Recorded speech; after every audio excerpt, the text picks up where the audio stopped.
The fact still remains, yes, that 6 million Jews were killed. And whether or not the documentation shows that it was the intent to completely get rid of Jews, it doesn't matter whether or not the intent was there, because it happened. 6 million Jews were murdered. Well, now, if I could just address that for a second. Both of you.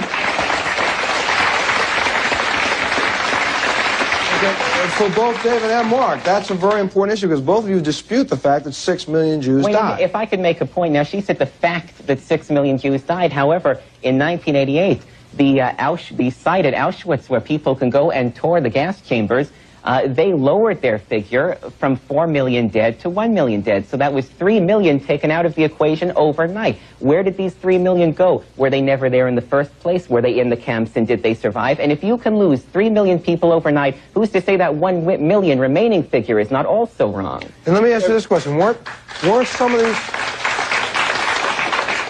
of these figures ascertained after the fact, because they went back and did censuses after? The source of the famous 6 million figure is an affidavit by by somebody who was brought in at the Nuremberg trial in 1945-46.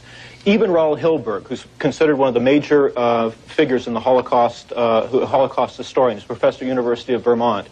He concedes himself that the 6 million figure is based upon crude calculations. It is only highly dubious, and he says we must re-examine this whole question of the 6 million. Look, it's very interesting, Montel. People have heard over and over about 6 million Jews dying in Europe during the Second World War. How many people in this audience know how many Germans died during the Second World War? How many Americans died during the Second World War? How many Chinese died during the Second World War? In America, as time goes by, the more time passes, the more there's emphasis on the fate of one particular people during the Second World War, almost to the exclusion of everyone else. How many